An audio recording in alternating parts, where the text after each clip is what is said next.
ये आकाशवाणी रायपुर है। छत्तीसगढ़ी समाचार बुलेटिन के संग चुन्नी गजेंद्र के जय जोहार। अब सुनाओ आज के प्रमुख समाचार। राज्य शासन के आदेश अनुसार ऐसे हड़ताली अधिकारी कर्मचारी जौन 1 या 2 सितंबर ले काम में लौट थे ओकर हड़ताल अवधि के अवकाश स्वीकृत करके वेतन के भुगतान करे जाही।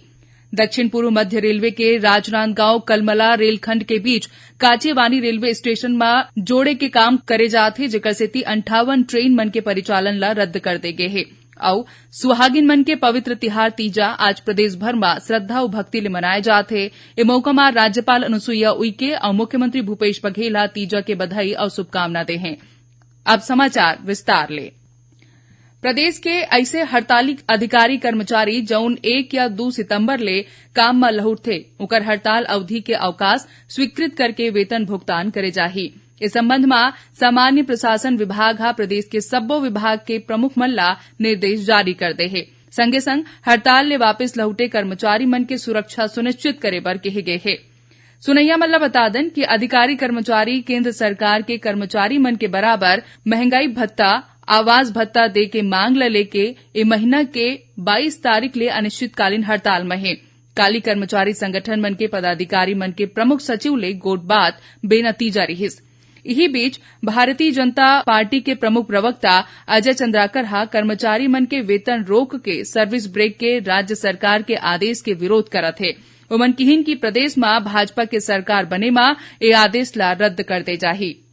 दक्षिण पूर्व मध्य रेलवे के राजनांदगांव कलमला रेलखंड के बीच काचेवानी रेलवे स्टेशन ला जोड़े बर नॉन इंटरलॉकिंग के काम करे जाथे, जेकर सेती 29 अगस्त ले 6 सितंबर तक 58 ट्रेन मन के परिचालन ला रद्द कर दे गए है। उन्हें कुछ गाड़ी मन के समय में बदलाव करे गए है। रद्द करे गए प्रमुख ट्रेन मन में शालीमार कुर्ला एक्सप्रेस, अमृतसर कोरबा अमृतसर एक्सप्रेस, छत्तीसगढ़ एक्सप्रेस, मुंबई हावड़ा मेल, अहमदाबाद हावड़ा एक्सप्रेस, हावड़ा पुणे आजाद हिंद एक्सप्रेस, पुणे हटिया express, Santragachi Pune express, Bilaspur Tirunelveli express, Sainagar Shirdi Howrah express, Gandhidham Puri express शामिल है। इसने गोंदिया मुंबई विदर्भ एक्सप्रेस, छत्रपति महाराज टर्मिनल गोंदिया एक्सप्रेस के समय में बदलाव करे गए है। राज्यपाल अनुसुईया उइके छत्तीसगढ़ विधानसभा में अध्यक्ष, उपाध्यक्ष, नेता प्रतिपक्ष, मंत्री और सदस्य मन के वेतन संशोधन संबंधी विधेयक के अनुमोदन कर दे है। संशोधन के बाद यह अधिनियम छत्तीसगढ़ अध्यक्ष और उपाध्यक्ष वेतन भत्ता अधिनियम, मंत्री वेतन भत्ता अधिनियम, नेता प्रतिपक्ष वेतन भत्ता अधिनियम और सदस्य वेतन पेंशन अधिनियम कहे जाही। इसने राज्यपाल आदिम जनजाति मन के संरक्षण अधिनियम में संशोधन पर प्रस्तुत विधेयक पर हस्ताक्षर करते हैं। संशोधन के बाद ये अधिनियम छत्तीसगढ़ आदिम जनजाति मन के संरक्षण अधिनियम कहे जाही। संशोधन अधिनियम के अनुसार आदिम जनजाति के भूस्वामी ला अपन जमीन में लगे पेड़ ला काटे बर अनुमति कलेक्टर के जगह अनुविभागीय अधिकारी ले बर पड़ही। गृह मंत्री ताम्रध्वज साहू किहिन की प्रदेश में पाछू 3.5 बछर में सबले ज्यादा माओवादी मन आत्मसमर्पण करे है। संगे संग ओमन की गिरफ्तारी घलो करे जात है। श्री साहू किहिन की अब बस्तर के विकास बर सलग प्रयास करे जात है। एक निजी चैनल ले गोट बात करत गृह मंत्री किहिन की प्रदेश में अपराध मन के रोकथाम बर पुलिसिंग ला लेके घलोक नवा नीति अपनाए गे है और लोगन मन ला साइबर अपराध ले बाँचे बर जागरूक करे जात है। ओमन किहिन की नवा पर्यटन नीति ला लागू होय ले प्रदेश के संस्कृति और पर्यटन ला बढ़ावा मिले के संगे संग बेरोजगार मन ला रोजगार घलोक मिला थे।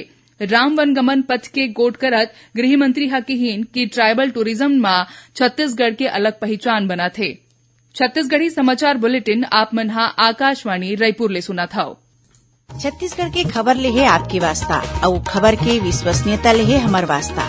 आकाशवाणी समाचार रायपुर के प्रादेशिक समाचार बुलेटिन के संगे संग हमार समसामयिक कार्यक्रम आप रेडियो के संग अपन मोबाइल में घलो सुन सकत हो। आकाशवाणी समाचार फेसबुक, ट्विटर और यूट्यूब में घलो हावय। हमार फेसबुक पेज हरे Chhattisgarh news on AIR, Twitter handle CGAIR news और हमार यूट्यूब चैनल हरे छत्तीसगढ़ AIR न्यूज। तो अब रेडियो के संगे संग आपके मोबाइल के माध्यम ले हम आप तक पहुंचत हन। छत्तीसगढ़ के हर खबर पर सुनत रहो आकाशवाणी समाचार। अब आगू बाढ़बो बाचे समाचार कोती।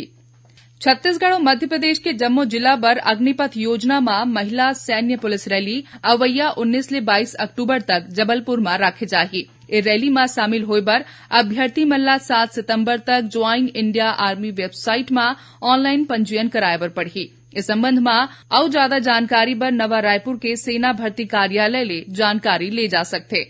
उन्हें भारतीय जल सेना डहार ले अग्निपथ योजना में युवा मन के भर्ती बर अवैया 13 ले 22 नवंबर तक रायपुर में रैली राखे जाही। इमा शामिल होय बर अर्जी देवैया मल्ला ज्वाइंट इंडिया आर्मी वेबसाइट में 3 सितंबर तक पंजीयन कराना जरूरी है। इमा आने आने पद में भर्ती बर 8वीं ले 12वीं पास के शैक्षणिक योग्यता तय करे गे है। ये रैली में भाग ले बर 1 अक्टूबर 1999 ले 1 अप्रैल 2005 के बीच जन्म लेवैया अभ्यर्थी मन पात्र होही। ये रैली ले सामान्य ड्यूटी सैनिक के संगे संग क्लर्क, स्टोर कीपर और ट्रेडमैन के पद में भर्ती करे जाही। प्रदेश के सबो नगरीय निकाय मन में लोगन मन ला वृक्षारोपण करे बर और वृक्षारोपण के धार्मिक और सांस्कृतिक महत्ता ला बढ़ावा दे बर कृष्ण कुंज योजना के शुरुआत करे गे है। ये योजना के निगरानी बर सबो जिला के नोडल अधिकारी मन ला नियुक्त करे गे है। कृष्ण कुंज योजना के अंतर्गत ऑक्सीजन देवैया पेड़ लगाए जाथे। जन्माष्टमी के मौका में शुरू होए योजना के माध्यम ले प्रदेश भर में 2 करोड़ 20 लाख ले ज्यादा पौधा लगाए जाही। इमा चंदन, रुद्राक्ष, बर, पीपर, कदम के संगे संग फलदार पेड़ शामिल होही। जापान के वाणिज्यिक दूतावास के प्रतिनिधि मंडल हा राज्यपाल अनुसुईया उइके और मुख्यमंत्री भूपेश बघेल ले रायपुर स्थित ओकर निवास कार्यालय में सौजन्य मुलाकात करें। मुंबई स्थित जापान के कॉन्सुलेट जनरल डॉक्टर फुकाहोरी यसुकाटा के नेतृत्व में आए प्रतिनिधि मंडल हा राज्यपाल हा छत्तीसगढ़ ले जुड़े विषय मन के जानकारी दिन और पारंपरिक विषय मन पर चर्चा घलो करें। संगे संग राज्यपाल हा प्रदेश के बौद्ध धर्म ले जुड़े जगह, जनजाति संस्कृति और उखर संरक्षण ला बढ़ावा देबर करे जात प्रयास के बारे में जानकारी दें। उन्हें मुख्यमंत्री भूपेश बघेल हा राज्य सरकार के विकास योजना, पर्यटन और उद्योग ले जुड़े मामला मन के बारे में बताइन। ए दौरान जापानी प्रतिनिधि मंडल हा छत्तीसगढ़ में जनजाति मन के कौशल, मोनो रेल, सड़क और पुल मन के निर्माण में अपन भागीदारी निभाए के इच्छा जताए हैं। सुहागिन मन के पवित्र तिहार तीजा आज प्रदेश भर में श्रद्धा और भक्ति ले मनाए जाथे। ए दिन सुहागिन मन निर्जला व्रत राख के अपन पति के लंबा उम्र के कामना करथे। राज्यपाल अनुसुईया उइके और मुख्यमंत्री भूपेश बघेल तीजा के बधाई और शुभकामना दे हैं। काली गणेश चतुर्थी है। विघ्नहर्ता भगवान श्री गणेश के स्थापना काली करे जाही। 11 दिन तक चलैया गणेश उत्सव के तैयारी जोर शोर ले चलत है। इसी बीच राज्यपाल अनुसुईया उइके, मुख्यमंत्री भूपेश बघेल और विधानसभा अध्यक्ष डॉक्टर चरणदास महंता प्रदेशवासी मल्ला गणेश चतुर्थी के बधाई और शुभकामना दे हैं। और अब थोकुन समाचार सार मा। राज्य सरकार हा 3 सितंबर शनिचर के जगह 1 सितंबर के नवाखाई के इच्छुक अवकाश के घोषणा करे है। एक जड़ी बूटी एक मानक ला प्रोत्साहन देबर भारतीय चिकित्सा और होम्योपैथी फार्माकोपिया आयोग और भारतीय फार्माकोपिया आयोग के बीच आज एक समझौता ज्ञापन में हस्ताक्षर करेगिस।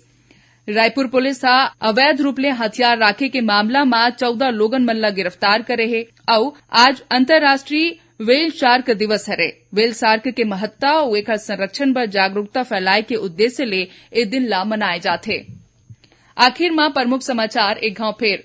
राज्य शासन के आदेश अनुसार ऐसे हड़ताली अधिकारी कर्मचारी जौन 1 या 2 सितंबर ले काम में लौटे उकर हड़ताल अवधि के अवकाश स्वीकृत करके वेतन के भुगतान करे जाही। दक्षिण पूर्व मध्य रेलवे के राजनांदगांव कलमला रेलखंड के बीच काचेवाली रेलवे स्टेशन ला जोड़े के काम करे जाथे, जेकर सेती 58 ट्रेन मन के परिचालन रद्द कर दे गे है। और सुहागिन मन के पवित्र तिहार तीजा आज प्रदेश भर में श्रद्धा और भक्ति ले मनाए जाथे। राज्यपाल अनुसुईया उइके और मुख्यमंत्री भूपेश बघेल तीजा के बधाई और शुभकामना दे हैं। एकरे संग छत्तीसगढ़ी समाचार बुलेटिन इहे सिरात है। जय जोहार।